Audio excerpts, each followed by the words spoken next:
Hello everyone, ये इस series का दूसरा वीडियो है। इस वीडियो में हम क्लास 10th हिस्ट्री के चैप्टर नंबर 2 को कंप्लीट करेंगे, जिसका नाम है नेशनलिज्म इन इंडिया। देखो, इस चैप्टर में हम देखेंगे कि लोगों ने 1915 के बाद इंडिपेंडेंस के लिए कैसे स्ट्रगल किया, कौन कौन से मूवमेंट्स देखने को मिले। साथ में हम ये भी जानेंगे कि हमारे देश के लोगों में नेशनलिज्म कैसे फैला, मतलब अपने देश के प्रति प्यार और देशभक्ति की भावना कैसे पैदा हुई। तो आइए जानते हैं इस वीडियो में।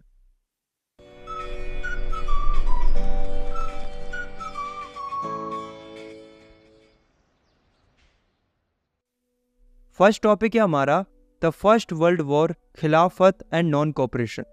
हमारे चैप्टर की शुरुआत होती है 1914 से। 1914 में कई बड़ी बड़ी पावर्स आपस में लड़ रही थी। एक तरफ थी अलाइड पावर्स और दूसरी तरफ थी सेंट्रल पावर्स। अलाइड पावर्स में आते थे ये सारे नेशंस और सेंट्रल पावर्स में आते थे ये सारे नेशंस। इसी लड़ाई को वर्ल्ड वॉर फर्स्ट बोला गया। अब अगर आप ध्यान से देखोगे तो इस वॉर में ब्रिटेन एक मेजर पार्टिसिपेंट था जो कि इस वॉर को लड़ रहा था। हमारी इंडिया के इस वॉर से डायरेक्टली कोई कनेक्शन नहीं था, लेकिन फिर भी इस वॉर का इम्पैक्ट हमारी इंडिया के ऊपर भी पड़ रहा था। ऐसा इसलिए क्योंकि उस समय पर हम ब्रिटेन की ही कॉलोनी थे, मतलब ब्रिटेन हमारे ऊपर कब्जा किए हुए था। अब चूंकि ब्रिटेन वॉर लड़ रहा था, इसलिए इस वॉर का इम्पैक्ट हमारी इंडिया के ऊपर भी पड़ रहा था। अब क्या इम्पैक्ट पड़ रहा था, आइए जानते हैं। फर्स्ट वर्ल्ड वॉर की वजह से ब्रिटेन अपना डिफेंस एक्सपेंडिचर बढ़ा रहा था, जिसके लिए वो इंडिया में कस्टम ड्यूटीज बढ़ा देता है, साथ में इनकम टैक्स इंट्रोड्यूस कर देता है ताकि वो एक्स्ट्रा रेवेन्यू जनरेट करके वॉर का खर्चा मैनेज कर पाए। सेकंड, वॉर की वजह से इंडिया के अंदर हर एक आइटम के प्राइजेस लगभग डबल हो गए थे। थर्ड, इंडियन लोगों को जबरदस्ती ब्रिटिश आर्मी में भर्ती किया जा रहा था ताकि उन्हें ब्रिटेन की तरफ से वॉर लड़ने भेजा जा सके। फोर्थ, उसी टाइम पीरियड में लोगों की फसलें भी खराब हो गई थी, जिस वजह से इंडिया में एक्यूट फूड शॉर्टेज देखने को मिल रही थी, मतलब खाने की बहुत कमी देखने को मिल रही थी। Fifth, during this war time India में एक एपिडेमिक भी फैल रहा था जिसका नाम था इन्फ्लुएंजा एपिडेमिक। इससे भी कई सारे लोगों की जानें चली गई थी। अगर हम 1921 के सेंसस को देखें तो करीब 13 मिलियन लोगों की जानें चली गई थी इसी फेमाइन और एपिडेमिक के चलते। द आइडिया ऑफ सत्याग्रह। तो इस समस्याओं के दौर में लोगों को जरूरत थी एक ऐसे व्यक्ति की जो ब्रिटिश रूल के हो रहे अत्याचारों से उन्हें बचा सके और उनके अगेंस्ट में आवाज उठा सके। फाइनली जनवरी 1915 में एंट्री होती है महात्मा गांधी जी की, जो कि साउथ अफ्रीका से इंडिया लौटते हैं। महात्मा गांधी अपने साथ एक आइडिया लेकर आते हैं जो कि था आइडिया ऑफ सत्याग्रह। ये आइडिया था नॉन वायलेंस का। गांधी जी का मानना था कि हमें जो भी लड़ाई लड़नी चाहिए वो विदाउट वेपन लड़ी जानी चाहिए, सत्य की राह पर चलकर और शांतिपूर्ण तरीके से। गांधी जी वायलेंस यानी कि हिंसा के बिल्कुल खिलाफ थे। गांधी जी सत्याग्रह के आइडिया को इंडिया आने से पहले 1906 में साउथ अफ्रीका में भी प्रैक्टिस कर चुके थे, जहां उन्हें इस आइडिया की वजह से काफ़ी पॉपुलैरिटी मिली थी और काफ़ी अच्छे रिजल्ट्स भी देखने को मिले थे। सिमिलरली जब गांधी जी इंडिया आते हैं तो वे इंडिया में भी सत्याग्रह मूवमेंट्स ऑर्गेनाइज करते हैं। बेसिकली 3 जगहों पर सत्याग्रह मूवमेंट ऑर्गेनाइज करते हैं, जिसमें से पहला सत्याग्रह मूवमेंट था चंपारण बिहार में, जो कि 1917 में स्टार्ट किया गया था, जिसमें गांधी जी पीजेंट्स को इंस्पायर करते हुए इंडिगो प्लांटेशन के अगेंस्ट में आवाज उठाते हैं। दूसरा सत्याग्रह मूवमेंट था खेड़ा डिस्ट्रिक्ट गुजरात में। ये भी 1917 में ही किया गया था, जिसमें गांधी जी खेड़ा डिस्ट्रिक्ट के किसानों को सपोर्ट करते हैं क्योंकि वे टैक्स नहीं भर पा रहे थे। तीसरा सत्याग्रह मूवमेंट था अहमदाबाद में, जो कि 1918 में किया था। इसमें Gandhi ji cotton mill workers को सपोर्ट करते हैं क्योंकि वर्कर्स की वेजेस बहुत कम थी, तो वर्कर्स की वेजेस बढ़ाने के लिए ये मूवमेंट किया गया था। तो ये 3 अलग अलग सत्याग्रह मूवमेंट लॉन्च किए गए थे गांधी जी के द्वारा। शुरुआत के 2 पीजेंट्स के लिए थे और तीसरा वर्कर्स के लिए था, और ये तीनों ही मूवमेंट सक्सेसफुल रहे थे। तो ये सब देखकर ब्रिटिश गवर्नमेंट को गुस्सा आ जाता है और वो एक लॉ पास करती है जो कि था रॉलेक्ट एक्ट। अब ये रॉलेक्ट एक्ट क्या था, आइए जानते हैं। रॉलेक्ट एक्ट पास किया गया था 1919 में, जिसे पास किया था इंपीरियल लेजिस्लेटिव काउंसिल ने। इंपीरियल लेजिस्लेटिव काउंसिल उस समय की ब्रिटिश पार्लियामेंट थी इंडिया के अंदर। इस एक्ट की मदद से ब्रिटिश गवर्नमेंट को काफ़ी इनॉर्मस पावर मिल गई थी। इस लॉ के हिसाब से अगर कोई भी व्यक्ति पॉलिटिकल या रिवॉल्यूशनरी एक्टिविटीज़ करता पाया जाता था तो उसे गवर्नमेंट बिना ट्रायल के सीधा 2 साल के लिए जेल में डाल सकती थी। ये लॉ इतना हार्श था कि इसे ब्लैक लॉ भी बोला जाता था। तो इसी रॉलेट एक्ट के अगेंस्ट में गांधी जी 6 अप्रैल 1919 को अपना सत्याग्रह लॉन्च करते हैं ताकि वो इस लॉ को अपोज कर पाए। ये सत्याग्रह नेशन वाइड सत्याग्रह था, मतलब ये जो सत्याग्रह था वो पूरी कंट्री के लिए था। तो इस मूवमेंट की शुरुआत स्ट्राइक यानी कि हड़ताल के साथ होती है। इस मूवमेंट के सपोर्ट में कई सारे लोग सड़कों पर आ जाते हैं, दुकानों को बंद कर दिया जाता है और रेलवे वर्कर्स स्ट्राइक पर चले जाते हैं और साथ में रैलीज भी ऑर्गेनाइज होने लगती हैं। ये सब देखकर ब्रिटिश गवर्नमेंट को लगा कि जल्द से जल्द इन्हें कंट्रोल करना होगा, जिसके लिए कई लोकल लीडर्स को अरेस्ट कर लिया जाता है और तो और गांधी जी को भी दिल्ली जाने से रोक लिया जाता है। अब दोस्तों यहाँ तक सिचुएशन वॉयलेंट नहीं हुई थी, मतलब दंगा लड़ाई झगड़ा नहीं हुआ था। लेकिन 10 अप्रैल को सिचुएशन थोड़ी ख़राब हो जाती है। क्या होता है, 10 अप्रैल 1919 को अमृतसर में एक पीसफुल प्रोसेसन के ऊपर पुलिस फायर कर देती है, मतलब एक शांतिपूर्ण जुलूस के ऊपर गोली चला देती है। ये सब देखकर जनता को गुस्सा आ जाता है और वे गवर्नमेंट बिल्डिंग्स पर हमला कर देते हैं। अब ये सब देखकर गवर्नमेंट तो शांत नहीं रहेगी, तो गवर्नमेंट अमृतसर में मार्शल लॉ लगा देती है। मार्शल लॉ मतलब अब पावर मिलिट्री के पास आ गई थी और उस समय पर उस एरिया की मिलिट्री की कमांड थी जनरल डायर के पास। अब देखो क्या होता है, 13 अप्रैल का दिन था। इस दिन जलियांवाला बाग में बैसाखी का मेला लगा हुआ था, इसलिए कई सारे लोग मेला मनाने के लिए बाग में इकट्ठे हुए थे। ये लोग इनोसेंट थे, इनमें से ज़्यादातर को तो ये पता ही नहीं था कि अमृतसर में मार्शल लॉ लगा हुआ है। ये तो खुशी खुशी बैसाखी का मेला मना रहे थे, पर इनकी खुशी जनरल डायर को मंजूर नहीं थी। जनरल डायर आता है अपनी मिलिट्री के साथ और बाकी सारे एग्जिट पॉइंट्स को बंद करवा देता है और ओपन फायर का ऑर्डर दे देता है इन मासूम लोगों के ऊपर, जिसमें हंड्रेड्स ऑफ पीपल मारे जाते हैं। इस इंसिडेंट को जलियांवाला बाग मैसेकर के नाम से जाना गया। इस इंसिडेंट ने पूरे देश को हिलाकर रख दिया था। नॉर्थ इंडिया के कई सारे शहरों में वायलेंस होने लगता है, लोग रोड्स पर उतर आते हैं, गवर्नमेंट अथॉरिटीज़ और बिल्डिंग्स के ऊपर हमला कर देते हैं और क्लैशेस होने लगते हैं। ये सब देखकर ब्रिटिश गवर्नमेंट भी और ब्रूटली रिप्रेशन करने लगती है, मतलब इन्हें मारने पीटने लगती है। कुल मिलाकर सिचुएशन जो थी वो पूरी तरीके से वायलेंट हो गई थी। गांधी जी कभी नहीं चाहते थे कि वायलेंस हो।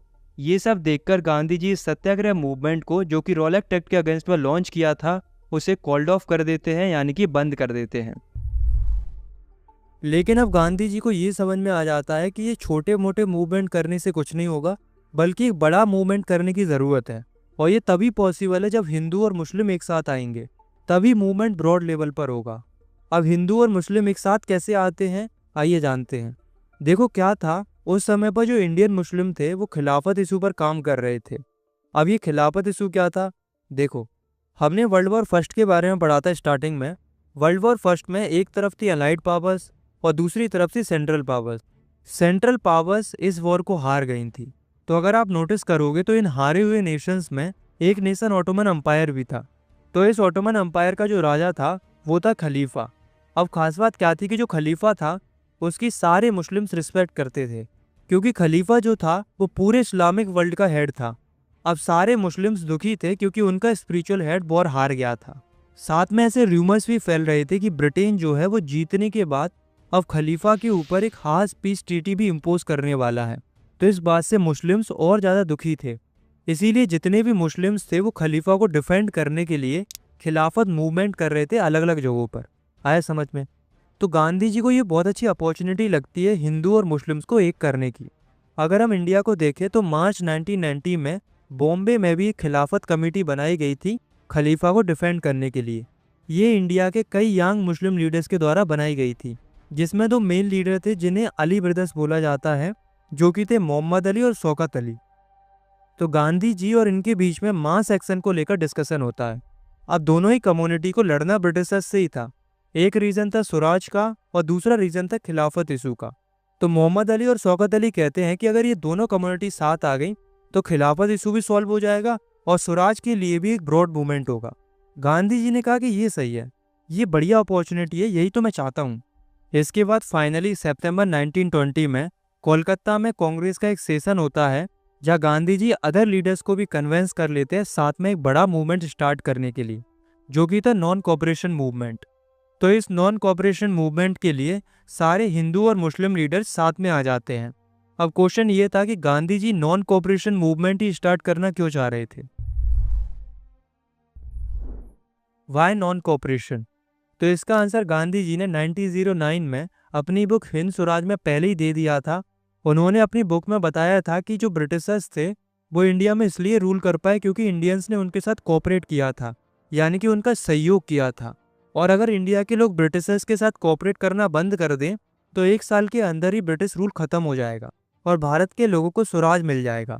इसीलिए गांधी जी चाहते थे कि इंडियंस ब्रिटिशर्स के साथ कोऑपरेट ना करें।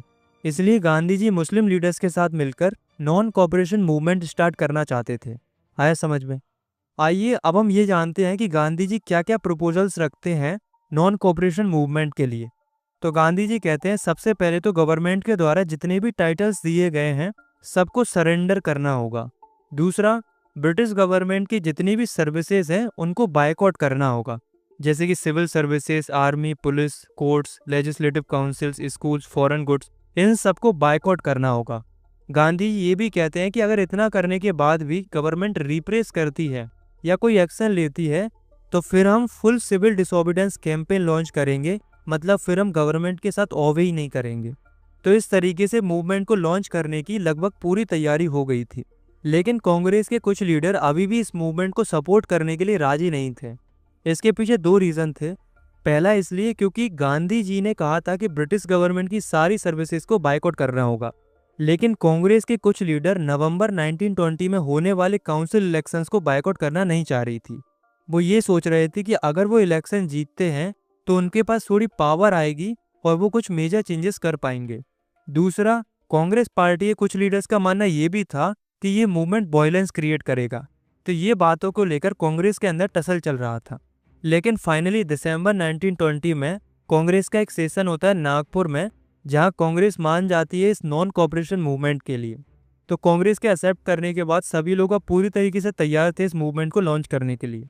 एंड फाइनली जनवरी 1921 में इस नॉन कोऑपरेशन खिलाफत मूवमेंट को शुरू कर दिया जाता है।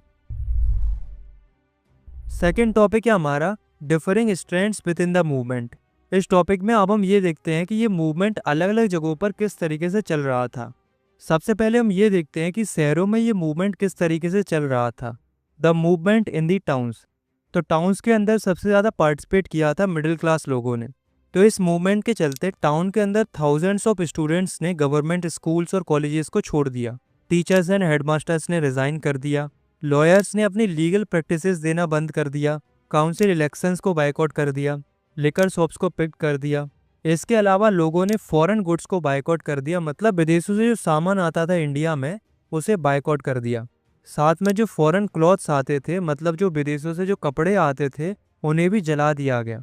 अब इसका रिजल्ट क्या आता है? पहला, फॉरेन क्लॉथ्स का इंपोर्ट आधा हो जाता है 1921 एंड 1922 में, क्योंकि लोग अब फॉरेन क्लॉथ्स को खरीद नहीं रहे थे।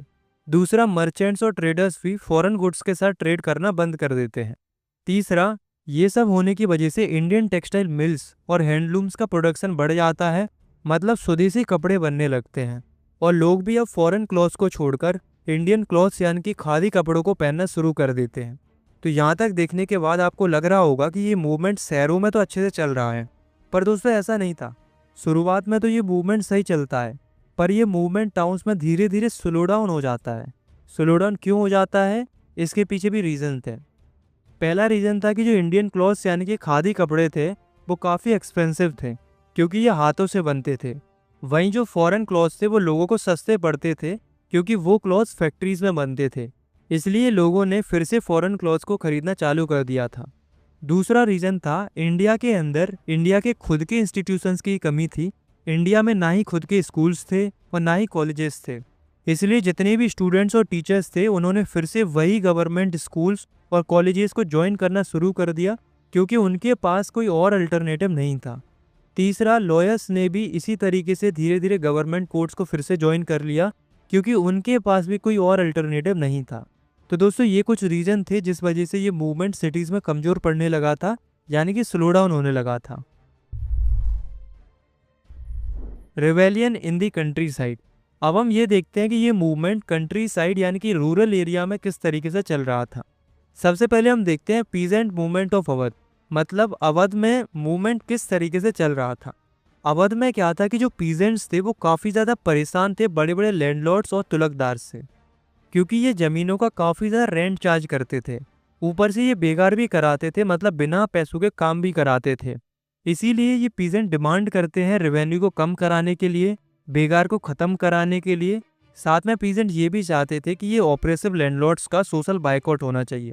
तो ये सब डिमांड के लिए पीजेंट्स मूवमेंट करते हैं अवध के अंदर, जिसको लीड कर रहे थे बाबा रामचंद्र। बाबा रामचंद्र एक सन्यासी थे जिन्होंने पहले फिजी में एज अ इंडेंचर्ड लेबर काम किया था। तो सारे किसान और बाबा रामचंद्र मिलके मूवमेंट के रूप में नाई धोबी बंद की शुरुआत करते हैं। नाई धोबी बंद मतलब ये लोग क्या करते हैं, बड़े बड़े लैंडलॉर्ड्स और तुलकदारों को बेसिक सर्विसेज देना बंद कर देते हैं। जैसे कि नाई इनके बाल काटना बंद कर देते हैं, धोबी इनके कपड़े धोना बंद कर देते हैं, मतलब बेसिक सर्विसेज देना बंद कर देते हैं। एक पॉइंट आप लोग याद रखना कि इन्हीं किसानों की मदद के लिए बाबा रामचंद्र और पंडित जवाहरलाल नेहरू ने एक ओद किसान सभा भी बनाई थी, जो कि अक्टूबर 1920 में बनाई गई थी। बाद में जाकर इसकी ब्रांचेस आसपास के गांवों में भी खुली जाती है। अब दोस्तों, ये जो मूवमेंट चल रहा था किसानों का, वो धीरे धीरे वॉयलेंट होने लगा था। लोग तुलकदास और मर्चेंट्स के घरों पर हमला करने लगे थे, बाजारों को लूटने लगे थे, ग्रेन्स को इकट्ठा करने लगे थे। और तो और जो लोकल लीडर्स थे वो भी पीजेंट से यही कह रहे थे कि ऐसा करने के लिए उनसे गांधी जी ने कहा है। साथ में ये भी कहा है कि तुम जाओ और सारी ज़मीनों को छीन लो। मतलब लोग अपने अपने तरीक़ों से इंटरप्रेट करने लगे थे कि जाओ और लूट लो सब कुछ।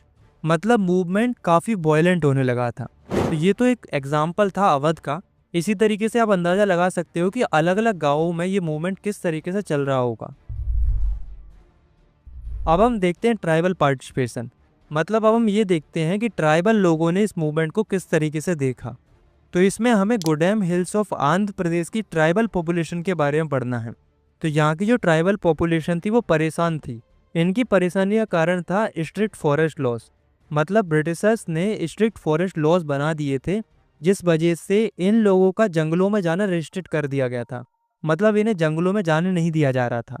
इस वजह से इनका लाइवलीहुड काफ़ी ज़्यादा अफेक्ट हो रहा था, क्योंकि इनका जीवन जंगलों से ही जुड़ा हुआ था और ना ही ये फ्रूट्स और फायरवुड के लिए जंगलों में जा पाते थे। तो ये लोग काफ़ी ज़्यादा गुस्सा थे ब्रिटिशर्स से। ऊपर से ब्रिटिशर्स इन्हें फोर्स करते थे बेकार करने के लिए। तो इन्हीं ट्राइबल लोगों के सपोर्ट में एक व्यक्ति उभर के आते हैं जिनका नाम था अलूरी सीताराम राजू। ये क्लेम करते थे कि इनके पास स्पेशल पावर्स हैं और गोली भी इनका कुछ नहीं बिगाड़ सकती। ये गांधी जी के आइडियाज़ की काफ़ी ज़्यादा रिस्पेक्ट करते थे, लेकिन ये मानते थे कि इंडिया आज़ाद नॉन वायलेंस से नहीं हो सकता, बल्कि उसके लिए हथियार उठाने पड़ेंगे, वायलेंस करना पड़ेगा, तभी देश आज़ाद होगा। तो अलूरी सीताराम राजू और ये सब ट्राइबल लोग मिलकर 1920s के टाइम पीरियड में ब्रिटिशर्स के अगेंस्ट में गोरिल्ला मूवमेंट करते हैं, जिसमें ये कई सारे पुलिस स्टेशंस पर हमला करते हैं, कई सारे ब्रिटिश ऑफिसर्स को मारते हैं, काफ़ी वायलेंस करते हैं। लेकिन अफसोस 1924 में अलूरी सीताराम राजू पकड़े जाते हैं और उन्हें मार दिया जाता है। लेकिन तब तक वो एक फोक हीरो बन गए थे। इनके ऊपर एक मूवी बनी है, शायद आपने देखी होगी। देखी है तो कमेंट करके ज़रूर बताना। स्वराज इन प्लांटेशन। अब हम तीसरा केस देखते हैं। ये है प्लांटेशन वर्कर्स का। देखो क्या था, असम में कई सारे वर्कर्स काम किया करते थे टी गार्डन्स में। अब प्रॉब्लम क्या थी कि ब्रिटिशर्स ने एक एक्ट पास किया था जिसका नाम था इनलैंड इमिग्रेशन एक्ट 1859। इसके तहत कोई भी वर्कर बिना परमिशन के प्लांटेशन फील्ड से बाहर नहीं जा सकता था। लेकिन जब वर्कर्स को गांधी जी के नॉन कोऑपरेशन मूवमेंट के बारे में पता चला तो इन लोगों को लगा कि अब तो आज़ादी मिल गई, चलो भागो। तो कई सारे लोग प्लांटेशन फील्ड्स को छोड़कर अपने अपने घरों की तरफ भागने लगते हैं, पर इनको बीच में ही पकड़ लिया जाता है और इन्हें पुलिस के द्वारा बहुत ज़्यादा मारा जाता है। तो अभी तक हमने कंट्री साइड में हो रहे कई सारे मूवमेंट्स को देखा। तो उनमें हमने क्या देखा कि लोग गांधी जी के मैसेजेस को अलग अलग तरीकों से इंटरप्रेट कर रहे थे। कुछ लोग तुलकदारों से लड़ रहे थे, कुछ लोग वायलेंस क्रिएट कर रहे थे, कुछ लोग प्लांटेशन छोड़ छोड़ के भाग रहे थे। मतलब सब लोग नॉन कोऑपरेशन मूवमेंट को अपने अपने नज़रिए से देख रहे थे। सबके लिए स्वराज का मतलब अलग अलग था। ऊपर से वायलेंस भी काफ़ी ज़्यादा हो रहा था। इसी दौरान 1922 में क्या होता है, चौरी चौरा इंसिडेंट होता है। चौरी चौरा एक जगह है गोरखपुर उत्तर प्रदेश में। वहाँ पर कई सारे लोग एक पीसफुल डेमोन्स्ट्रेशन कर रहे थे, जिस पर वहाँ की लोकल पुलिस अटैक कर देती है। तो जो लोग थे वो गुस्सा में आकर चौरी चौरा के पुलिस स्टेशन में आग लगा देते हैं जिसमें कई पुलिसमैन जो उसके अंदर फंसे थे वो मर जाते हैं। तो इस इंसिडेंट को देखकर गांधी जी को लगता है कि मूवमेंट बंद कर देना चाहिए क्योंकि वायलेंस काफ़ी ज़्यादा हो रहा है। तो गांधी जी इस नॉन कोऑपरेशन मूवमेंट को फरवरी 1922 में बंद कर देते हैं, यानी कि ख़त्म कर देते हैं। थर्ड टॉपिक है हमारा towards the civil disobedience movement. पीछे जो कुछ भी घटा उससे गांधी जी को ये समझ में आ गया कि आगे कोई भी मास स्ट्रगल करने से पहले लोगों का प्रॉपरली ट्रेन होना ज़रूरी है। लोगों को ये पता होना चाहिए कि मूवमेंट कैसे करना है और मूवमेंट का एम क्या है। लेकिन दोस्तों कांग्रेस के कुछ लीडर्स को अब ये लगने लगता है कि मूवमेंट्स पर ध्यान ना लगाकर काउंसिल इलेक्शंस में पार्टिसिपेट करना चाहिए, क्योंकि काउंसिल में रहकर ब्रिटिश पॉलिसीज को अपोज करना आसान हो जाएगा। तो इसी के लिए कांग्रेस के दो लीडर्स मिलकर CR Das and Motilal Nehru एक नई पार्टी बनाते हैं जिसका नाम था स्वराज पार्टी, जो कि 1 जनवरी 1923 में बनाई गई थी। इसका मेन ऑब्जेक्टिव था आने वाले काउंसिल इलेक्शंस में पार्टिसिपेट करना। लेकिन दोस्तों कांग्रेस पार्टी के जो रेडिकल लीडर्स थे जैसे कि पंडित जवाहरलाल नेहरू, तो वो इसमें पार्टिसिपेट ही नहीं करते हैं। उनका कहना था कि अगर लोगों को स्वराज दिलाना है तो इसके लिए एक बड़ा मास स्ट्रगल करने की ज़रूरत है, ना कि इलेक्शन लड़ने की। ये सब तो चल ही रहा था, लेकिन धीरे धीरे हमारी पॉलिटिक्स भी काफ़ी इम्प्रूव करती है। बेसिकली दो ऐसे फैक्टर्स थे जिन्होंने हमारी पॉलिटिक्स को काफ़ी ज़्यादा शेप किया। पहला था ग्रेट इकोनॉमिक डिप्रेशन, जो कि स्टार्ट हुआ था 1929 में। तो इस डिप्रेशन के चलते इंडियन लोगों के ऊपर काफ़ी बुरा इम्पैक्ट पड़ा था। इंडिया में एग्रीकल्चरल प्राइसेस गिरने लगते हैं, एग्रीकल्चरल गुड्स का एक्सपोर्ट गिरने लगता है, मतलब पीजेंट्स अपनी फसलों को बेच नहीं पा रहे थे, जिस वजह से वे ना ही ब्रिटिश गवर्नमेंट को टैक्स दे पा रहे थे। दूसरा फैक्टर था साइमन कमीशन। देखो क्या था, ब्रिटिश की गवर्नमेंट ने हमारी इंडिया में एक कमीशन भेजा था जिसको साइमन कमीशन बोला जाता है। इसलिए बोला जाता है क्योंकि इस कमीशन को जो लीड कर रहे थे वो थे सर जॉन साइमन। इस कमीशन का मेन ऑब्जेक्टिव था इंडिया के कॉन्स्टिट्यूशन को रिव्यू करना और कुछ चेंजेस को सजेस्ट करना, क्योंकि हमारी इंडिया के लोग ब्रिटिशर्स के पुराने कॉन्स्टिट्यूशन से खुश नहीं थे। पर प्रॉब्लम ये थी कि इस कमीशन के अंदर 7 मेंबर थे और सातों की सातों मेंबर ब्रिटिशर्स थे, कोई भी इंडियन नहीं था। इसलिए इंडियन लोगों को ये बात सही नहीं लग रही थी कि एक तो इंडिया के कॉन्स्टिट्यूशन के लिए आ रहे हैं, ऊपर से उसमें एक भी मेंबर इंडियन नहीं है। तो जब ये कमीशन 1928 में इंडिया आता है तो सारे लीडर्स मिलकर, चाहे वो कांग्रेस से हो चाहे वो मुस्लिम लीग से हो, सब मिलकर इस कमीशन को अपोज करते हैं और जोरों शोरों से गो बैक साइमन का नारा लगाते हैं। ये सब देखकर ब्रिटिश गवर्नमेंट को लगा कि कहीं सिचुएशन हाथ से ना निकल जाए। इसीलिए इंडिया के अंदर जो ब्रिटिश गवर्नमेंट थी उसका जो वाइसरॉय था लॉर्ड इरविन, वो हमें 2 ऑफर देता है। पहला ऑफर देता है इंडिया के डोमिनेशन स्टेटस का, मतलब रूल इंडियंस का रहेगा लेकिन रहोगे तुम ब्रिटिशर्स के ही अंडर में। दूसरा ऑफर देता है कि हम मिलके एक राउंड टेबल कॉन्फ्रेंस करेंगे जिसमें हम इंडिया की फ्यूचर कॉन्स्टिट्यूशन के बारे में डिस्कस करेंगे। लेकिन जो कांग्रेस थी वो इन दोनों ऑफर से सेटिस्फाइड नहीं थी।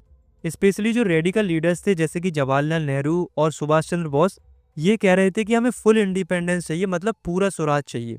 इसी बात को इन दिसंबर 1929 में लाहौर कांग्रेस सेशन में पंडित जवाहरलाल नेहरू एक रेजोल्यूशन पास करते हैं और ऑफिशियली डिमांड करते हैं पूर्ण स्वराज के लिए, और साथ में ये भी अनाउंस करते हैं कि वो आने वाली 26 जनवरी 1930 को as a independence day celebrate करेंगे।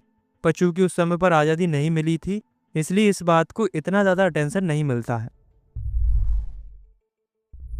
The salt march and civil disobedience movement, ये सब देखकर गांधी जी को लगता है कि पहले लोगों को यूनाइट करना होगा, तब जाके कोई बड़ा मूवमेंट हो पाएगा।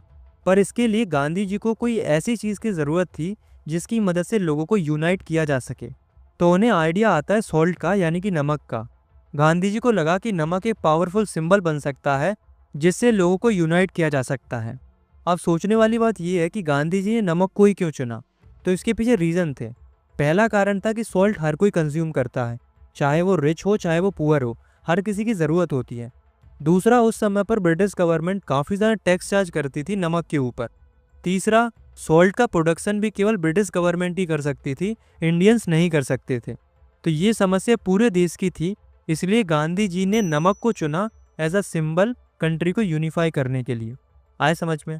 तो गांधी जी क्या करते हैं, 31 जनवरी को एक लेटर लिखते हैं लॉर्ड इरविन के लिए, जिसमें गांधी जी अपनी 11 डिमांड्स रखते हैं। और इन 11 डिमांड्स में एक डिमांड सॉल्ट टैक्स को ख़त्म करने के लिए भी थी। गांधी जी साथ में ये भी कहते हैं कि 11 मार्च तक अगर हमारी डिमांड्स नहीं मानी गई तो हम सिविल डिसोबीडियंस मूवमेंट्स को स्टार्ट कर देंगे। लेकिन लॉर्ड इरविन इनकी बात नहीं मानता है। तो जब गांधी जी की डिमांड्स नहीं मानी गई तो गांधी जी डिसाइड करते हैं कि वो अब सिविल डिसोबीडियंस मूवमेंट को लॉन्च करेंगे। तो इसके लिए गांधी जी सॉल्ट मार्च करते हैं, जिसे डांडी मार्च भी कहते हैं। तो गांधी जी 12 मार्च को अपने 78 ट्रस्टेड वॉलंटियर्स के साथ निकल पड़ते हैं। ये जाते हैं साबरमती आश्रम से और इन्हें पहुंचना था डांडी, गुजरात। ये पूरी जर्नी 240 माइल्स की थी। तो गांधी जी और उनके volunteers per day 10 miles travel करते थे। ये जर्नी पूरे 24 दिनों तक चलती है एंड फाइनली 6 अप्रैल को गांधी जी और उनके वॉलंटियर्स डांडी पहुंच जाते हैं, जहां वो इलीगल तरीके से सॉल्ट बनाते हैं और गवर्नमेंट के सॉल्ट लॉ को तोड़ते हैं। और यहीं से बिगिनिंग होती है सिविल डिसोबीडियंस मूवमेंट की। अब आप लोग सोच रहे होंगे कि पहले वाले और इस वाले मूवमेंट में डिफरेंस क्या था। तो पहले वाले और इस वाले मूवमेंट में डिफरेंस ये था कि पहले वाले मूवमेंट में यानी कि नॉन कोऑपरेशन मूवमेंट में हमें ब्रिटिशर्स के साथ केवल कोऑपरेट नहीं करना था, बस यही था। लेकिन ये जो सिविल डिसोबीडियंस मूवमेंट था उसमें हमें ब्रिटिशर्स के साथ कोऑपरेट तो करना ही नहीं था, साथ में हमें उनके लॉज को भी तोड़ना था। क्योंकि गांधी जी ने नमक कानून को तोड़कर सिविल डिसोबीडियंस मूवमेंट की शुरुआत कर दी थी, तो उन्हें देखकर कंट्री के डिफरेंट पार्ट्स में लोग सॉल्ट लॉ को तोड़ने लगते हैं, फॉरेन क्लॉथ्स को बायकॉट करने लगते हैं, पीजेंट्स रेवेन्यू देना बंद कर देते हैं, ट्राइबल लोग फॉरेस्ट लॉज को तोड़ देते हैं। इसके रिस्पॉन्स में ब्रिटिश गवर्नमेंट अलग अलग कांग्रेस लीडर्स को अरेस्ट करना शुरू कर देती है, जिसके चलते कई सारे वायलेंट क्लासेस होने लगते हैं, लोगों को ब्रूटली मारा जाने लगता है।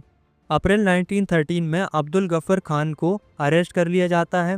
बाद में जाकर महात्मा गांधी जी को भी अरेस्ट कर लिया जाता है, जिस वजह से वायलेंस काफ़ी ज़्यादा बढ़ जाता है। इंडिया के लगभग 1 लाख लोगों को अरेस्ट कर लिया जाता है। ये सब देखकर Gandhi ji civil disobedience movement को भी कॉल्ड ऑफ कर देते हैं, यानी कि बंद कर देते हैं। और एक पैक्ट साइन होता है गांधी जी और लॉर्ड इरविन के बीच में, जिसे गांधी इरविन पैक्ट बोला जाता है, जो कि 5 मार्च 1931 को साइन हुआ था। तो इस पैक्ट के तहत गांधी जी से बोला जाता है कि उन्हें लंदन में राउंड टेबल कॉन्फ्रेंस करनी होगी। गांधी जी एग्री हो जाते हैं एक कंडीशन के ऊपर कि उन्हें सारे पॉलिटिकल प्रिजनर्स को बाहर निकालना होगा, यानी कि रिलीज करना होगा। तो ये साइन होता है। तो गांधी जी जाते हैं London second round table conference के लिए। बट जब वो वापस आते हैं तो वो काफ़ी ज़्यादा डिसअपॉइंटेड रहते हैं, क्योंकि उनकी बातें नहीं सुनी गई थी। ऊपर से जब वो लौट कर आते हैं तो वो ये भी देखते हैं कि अभी भी ज़्यादातर लीडर्स जेल में ही हैं और कांग्रेस पार्टी को भी इलीगल करार कर दिया गया है। ये सब देखकर गांधी जी डिसाइड करते हैं कि वो अब फिर से सिविल डिसोबीडियंस मूवमेंट को लॉन्च करेंगे और वो इस मूवमेंट को रीलॉन्च भी करते हैं। पर अफसोस 1934 तक ये मूवमेंट अपना सारा मोमेंटम लूज कर चुका था। How participants so the movement, मतलब अब हम ये देखते हैं कि जो अलग अलग लोगों के ग्रुप थे उन्होंने इस मूवमेंट में किस तरीके से पार्टिसिपेट किया था। तो सबसे पहले हम देखते हैं रिच पीजेंट्स के बारे में और जानते हैं कि रिच पीजेंट्स ने इस मूवमेंट में किस तरीके से पार्टिसिपेट किया था। तो रिच पीजेंट्स में आते थे Patidars of Gujarat, Jats of UP. तो ये जो किसान थे वो कमर्शियल क्रॉप्स उगाते थे, मतलब फसलें बेचकर पैसे कमाते थे। लेकिन उस टाइम पीरियड में जब इकोनॉमिक डिप्रेशन आया तो एग्रीकल्चर गुड्स के प्राइजेस गिर गए, जिस वजह से इनकी इनकम भी डिक्रीज हो गई। और इसी कारण से ये ब्रिटिश गवर्नमेंट को टैक्स या रेवेन्यू भी पे नहीं कर पा रहे थे। तो जब गांधी जी ने सिविल डिसोबीडियंस मूवमेंट स्टार्ट किया तो इन लोगों ने बढ़ चढ़ के पार्टिसिपेट किया, क्योंकि ये चाहते थे कि जो हाई रेवेन्यू है उसे कम कर दिया जाए। पर जब 1931 में Gandhi ji civil disobedience movement को बंद कर देते हैं तो ये लोग काफ़ी ज़्यादा डिसअपॉइंटेड होते हैं, क्योंकि इनका जो रेवेन्यू रेट था वो अभी भी कम नहीं हुआ था। तो जब गांधी जी ने सिविल डिसोबीडियंस मूवमेंट को 1932 में रीलॉन्च किया तब इनमें से कई सारे लोगों ने पार्टिसिपेट ही नहीं किया, क्योंकि वो सोच रहे थे कि इससे कुछ फ़ायदा ही नहीं होता तो क्यों करे पार्टिसिपेट। अब हम देखते हैं पुअर पीजेंट्स को। तो जो पुअर पीजेंट्स थे उनके पास खुद की ज़मीन नहीं होती थी, इसलिए वे बड़े बड़े लैंडलॉर्ड्स की ज़मीनों पर खेती किया करते थे, जिसके बदले में वे उन्हें रेंट देते थे। तो जब इकोनॉमिक डिप्रेशन का टाइम था तो ये लोग भी लैंड रेवेन्यू नहीं दे पा रहे थे, यानी कि रेंट पे नहीं कर पा रहे थे। तो जब गांधी जी ने मूवमेंट को स्टार्ट किया तो ये लोग डिमांड कर रहे थे लैंडलॉर्ड से कि उनके अनपेड रेंट को माफ़ कर दिया जाए। पर दोस्तों जो कांग्रेस थी वो इस नो रेंट कैंपेन को सपोर्ट नहीं कर रही थी, क्योंकि वो नहीं चाहती थी कि जो बड़े बड़े लैंडलॉर्ड्स हैं वो उनसे अपसेट हो जाए। अब हम देखते हैं कि इंडिया के बिजनेसमैन ने किस तरीके से इस मूवमेंट में पार्टिसिपेट किया। तो जो बिजनेसमैन थे जैसे कि मर्चेंट्स, इंडस्ट्रियलिस्ट, इनकी उस समय पर 2 मेजर प्रॉब्लम्स थी। फर्स्ट ब्रिटिश गवर्नमेंट ने ऐसी कॉलोनियल पॉलिसीज बना रखी थी जो कि इनकी बिजनेस एक्टिविटीज़ को रिस्ट्रिक्ट करती थी। मतलब ये खुल के ओपनली बिजनेस नहीं कर पा रहे थे, जिस वजह से ये लोग चाह रहे थे कि ऐसी पॉलिसीज़ को हटना चाहिए जो इनकी बिजनेस एक्टिविटीज़ को रिस्ट्रिक्ट करती हों। सेकेंड प्रॉब्लम थी कि इंडिया में बाहर से फॉरेन गुड्स इंपोर्ट होते थे, तो ऐसे में इंडियन बिजनेसमैन्स को काफ़ी लॉस होता था क्योंकि फॉरेन गुड्स काफ़ी सस्ते होते थे, जिस वजह से इंडियन गुड्स बेच नहीं पाते थे। तो ये लोग चाहते थे कि इंडिया में फॉरेन गुड्स को रोक दिया जाना चाहिए ताकि इंडियन इंडस्ट्रियलिस्ट और मर्चेंट्स को फ़ायदा हो सके। इंडिया में इन्हीं बिजनेस क्लास को सपोर्ट करने के लिए दो फेडरेशन भी बनाई गई थी। पहली थी Indian industrialist and commercial Congress जो कि 1920 में बनाई गई थी, और दूसरी federation of Indian chambers of Congress and industries जो कि 1927 में बनाई गई थी। दोस्तों, इन्हीं बिजनेस क्लास में दो बड़े बड़े इंडस्ट्रियलिस्ट थे जिनका नाम था पुरुषोत्तम दास ठाकुर दास और जीडी बिरला, जो कि बिजनेस क्लास को लीड कर रहे थे। तो जब 1930 में सिविल डिसोबीडियंस मूवमेंट को स्टार्ट किया जाता है तो ये लोग काफ़ी ज़्यादा पार्टिसिपेट करते हैं, जिसमें ये इम्पोर्टेड गुड्स को खरीदना और बेचना बंद कर देते हैं। साथ में ये सिविल डिसोबीडियंस मूवमेंट को फाइनेंशियली भी सपोर्ट करते हैं, मतलब मूवमेंट के लिए फंड भी करते हैं। वहीं अगर हम बात करें इंडस्ट्रियल वर्कर्स की, तो इंडस्ट्रियल वर्कर्स ने इस मूवमेंट में ज़्यादा पार्टिसिपेट नहीं किया था except Nagpur region. Nagpur region में वर्कर्स ने पार्टिसिपेट किया था, बाकी इस मूवमेंट में वर्कर्स का ज़्यादा पार्टिसिपेशन देखने को नहीं मिला था। पर जितना मिला था वो ये डिमांड कर रहे थे कि उनकी वेजेस को बढ़ा दिया जाए और उनकी पुअर वर्किंग कंडीशंस को बेहतर किया जाए। पर जो कांग्रेस थी वो इन पर ध्यान नहीं देती है क्योंकि वो नहीं चाहती थी कि इनकी वजह से इंडस्ट्रियलिस्ट का पार्टिसिपेशन अफेक्ट हो, क्योंकि उस समय पर बड़े बड़े इंडस्ट्रियलिस्ट का एक बड़ा रोल था इस मूवमेंट में। ऐसे में वो वर्कर्स को सपोर्ट करके इंडस्ट्रियलिस्ट को अपसेट करना नहीं चाहती थी, इसलिए कांग्रेस वर्कर्स को ज़्यादा सपोर्ट नहीं कर रही थी। जब हमने इतने सारे लोगों के पार्टिसिपेशन को देख लिया तो वुमेन कहाँ रह जाएंगी। आइए अब हम वुमेन पार्टिसिपेशन को देखते हैं। Participation of women. तो दोस्तों, इंडिया की वुमेन ने भी इस मूवमेंट में काफ़ी ज़्यादा पार्टिसिपेशन किया था। इनफैक्ट जब गांधी जी दांडी मार्चेस कर रहे थे तो कई सारी महिलाएं गांधी जी को सुनने के लिए घरों से बाहर आ जाती थी। कई सारी महिलाओं ने प्रोटेस्ट मार्चेस में और इलीगल सॉल्ट मैन्युफैक्चरिंग में भी पार्टिसिपेट किया था, जिसके चलते कई सारी महिलाएं जेल भी गई थीं। पर उस समय पर महिलाएं देश की सेवा को एक सेक्रेड ड्यूटी की तरह देख रही थी, मतलब देश की सेवा एक पुण्य का विषय है, इसलिए वुमेन भी इस मूवमेंट में बढ़ चढ़ के पार्टिसिपेट कर रही थी। महिलाओं के इतने सेक्रीफाइस के बाद भी उनकी लाइफ में ज़्यादा चेंज नहीं आता है क्योंकि उन्हें इतना अटेंशन नहीं मिला था जितना वो डिज़र्व करती थी। जहाँ तक कि कांग्रेस की अगर हम बात करें तो कांग्रेस महिलाओं को किसी भी अथॉरिटी में पोस्ट या पोजीशन देने की इच्छा में नहीं थी। कांग्रेस का केवल यही इरादा था कि महिलाओं का केवल एक सिंबलिक प्रेजेंस देखने को मिले इस मूवमेंट में, जो कि देखने को मिला था। The limits of civil disobedience movement. दोस्तों, ऐसा नहीं था इस मूवमेंट में हर एक ग्रुप ने पार्टिसिपेट किया हो, बल्कि तो ऐसे ग्रुप्स थे जिनका पार्टिसिपेशन ज़्यादा देखने को नहीं मिला था। पहला ग्रुप था दलित्स का और दूसरा ग्रुप था मुस्लिम्स का। तो सबसे पहले हम दलित्स का केस देखते हैं और जानते हैं कि उन्होंने क्यों पार्टिसिपेट नहीं किया था। आइए जानते हैं। देखो, पहला रीज़न था कि कांग्रेस जो थी वो दलित्स को इग्नोर कर रही थी, क्योंकि इस मूवमेंट में हाई क्लास हिंदूज ने भी पार्टिसिपेट किया था। तो कांग्रेस दलित्स को सपोर्ट करके इन हाई क्लास हिंदूज को ऑफेंड करना नहीं चाहती थी, क्योंकि उनका पार्टिसिपेशन ज़्यादा था। लेकिन भले ही कांग्रेस सपोर्ट नहीं कर रही थी, लेकिन गांधी जी दलित्स को पूरा सपोर्ट कर रहे थे। गांधी जी का मानना था दलित्स हरिजन है, मतलब भगवान की संतान है, और उनका ये भी मानना था कि अगर हमें स्वराज चाहिए तो वो हमें तब तक नहीं मिलेगा जब तक हम सोसाइटी से अनटचेबिलिटी ख़त्म नहीं कर देते। इसलिए जो दलित लीडर्स थे वो एक सेपरेट इलेक्टोरेट की डिमांड कर रहे थे, जहाँ दलित लोग ही इलेक्शन लड़े, उन्हीं के चुने हुए रिप्रेजेंटेटिव रूल करे, मतलब एक सेपरेट इलेक्टोरेट चाहते थे। इनकी सेपरेट इलेक्टोरेट की डिमांड को वी.आर. अम्बेडकर जी लीड कर रहे थे, जिसके लिए उन्होंने 1930 में एक डिप्रेस्ड क्लास एसोसिएशन भी बनाई थी। लेकिन गांधी जी सेपरेट इलेक्टोरेट के प्रस्ताव से खुश नहीं थे। गांधी जी दलित्स को सपोर्ट कर रहे थे, पर वो सेपरेट इलेक्टोरेट के सपोर्ट में नहीं थे, क्योंकि गांधी जी का मानना यह था कि सेपरेट इलेक्टोरेट दे देने से सोसाइटी में डिसइंटीग्रेशन और बढ़ेगा, ना कि कम होगा। तो गांधी जी अपनी बात मनवाने के लिए fast on to death start करते हैं, मतलब गांधी जी भूख हड़ताल शुरू कर देते हैं। गांधी जी की सभी लोग रिस्पेक्ट करते थे, तो at the end B R. Ambedkar ji भी मान जाते हैं, पर उनके बीच में एक पैक्ट साइन होता है जिसे पूना पैक्ट बोला जाता है, जो कि सितंबर 1932 में साइन किया गया था, जिसके तहत डिप्रेस्ड क्लास को रिजर्वेशन दे दिया जाता है provisional and central legislative council में। मतलब सेपरेट इलेक्टोरेट तो नहीं रहेगी, रहेगी तो जनरल इलेक्टोरेट ही, पर जो सीट्स होंगी प्रोविजनल और लेजिस्लेटिव काउंसिल में, उनमें कुछ सीट्स दलित्स के लिए रिजर्व कर दी जाएंगी। तो ये था पूना पैक्ट। अब हम मुस्लिम कम्युनिटी का केस देखते हैं। तो मुस्लिम कम्युनिटी ने भी इस मूवमेंट में ज़्यादा पार्टिसिपेट नहीं किया था। क्यों नहीं किया था? इसके पीछे भी रीज़न थे। क्या रीज़न थे? देखो, हमें पता है स्टार्टिंग में जब हमने नॉन कोऑपरेशन खिलाफत मूवमेंट स्टार्ट किया था तो उसमें हिंदू और मुस्लिम्स दोनों ने ही पार्टिसिपेट किया था। लेकिन उसके बाद धीरे धीरे हिंदू और मुस्लिम्स के बीच में टेंशन बढ़ने लगा था, क्योंकि रिलीजन के बेसिस पर अलग अलग ऑर्गेनाइजेशंस बन रहे थे। जैसे कि हिंदुओं के लिए एक ऑर्गेनाइजेशन बना था हिंदू महासभा करके, ऐसे ही मुस्लिम्स के लिए एक ऑर्गेनाइजेशन बना था मुस्लिम लीग नाम से, और जो कांग्रेस थी उसका झुकाव थोड़ा हिंदू महासभा की तरफ बढ़ने लगा था, जिस वजह से दोनों कम्युनिटी के बीच में दूरियां बढ़ रही थी। पर फिर भी 1927 में कांग्रेस और मुस्लिम लीग ने अलाइंस बनाने का सोचा ताकि मिलके स्ट्रगल किया जा सके। बट मुस्लिम लीग के एक लीडर थे मोहम्मद अली जिन्ना, वो डिमांड कर रहे थे सेपरेट इलेक्टोरेट की। बट जो कांग्रेस थी वो इसके लिए राजी नहीं थी। उनका मानना ये था कि सबके लिए जॉइंट इलेक्टोरेट ही होना चाहिए, ना कि separate electorate. But Mohammad Ali Jinnah Muslims के लिए सेपरेट इलेक्टोरेट चाहते थे, लेकिन बहुत कन्विंस करने के बाद मोहम्मद अली जिन्ना मान जाते हैं जॉइंट इलेक्टोरेट के लिए। लेकिन शर्त ये थी कि मुस्लिम्स के लिए सीट्स रिजर्व करनी होगी सेंट्रल असेंबली में, साथ में बंगाल और पंजाब में जितनी मुस्लिम पॉपुलेशन है उसी के हिसाब से मुस्लिम्स को सीट मिले। तो इन कॉम्प्रोमाइज़ेस को लेकर नेगोशिएशन चल ही रहा था।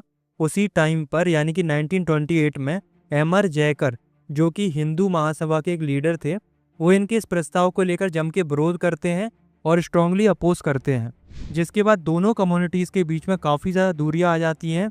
इसीलिए जब गांधी जी ने 1930 में सिविल डिसोबीडियंस मूवमेंट स्टार्ट किया था तो majority section of Muslim community ने पार्टिसिपेट ही नहीं किया था। लास्ट टॉपिक है हमारा the sense of collective belonging. तो इस टॉपिक में हम ये जानेंगे कि लोगों में अपनेपन का भाव कैसे पैदा हुआ, यानी कि लोगों में सेंस ऑफ कलेक्टिव बिलोंगिंगनेस कैसे पैदा हुई। तो इसके पीछे कई कारण थे। पहला कारण था यूनाइटेड स्ट्रगल। लोगों का उस समय पर एक ही विजन था, जो कि था इंडिया को ब्रिटिशर्स से आज़ाद कराना। इसलिए लोगों में धीरे धीरे नेशनलिज्म की फीलिंग जग रही थी, जिस वजह से लोग यूनाइट हो रहे थे। दूसरा रीजन था कल्चरल प्रोसेस। लोगों ने धीरे धीरे अपने कल्चर के साथ रिलेट करना स्टार्ट कर दिया था। बहुत सारी folk stories, folk songs, regional languages, इन सब के चलते लोग अपने कल्चर्स के साथ जुड़ने लगे थे, यानी कि अपने कल्चर के साथ रिलेट करने लगे थे। रविन्द्रनाथ टैगोर और नतीशा शास्त्री, इनका काफ़ी बड़ा योगदान था कल्चरल प्रोसेसेस में।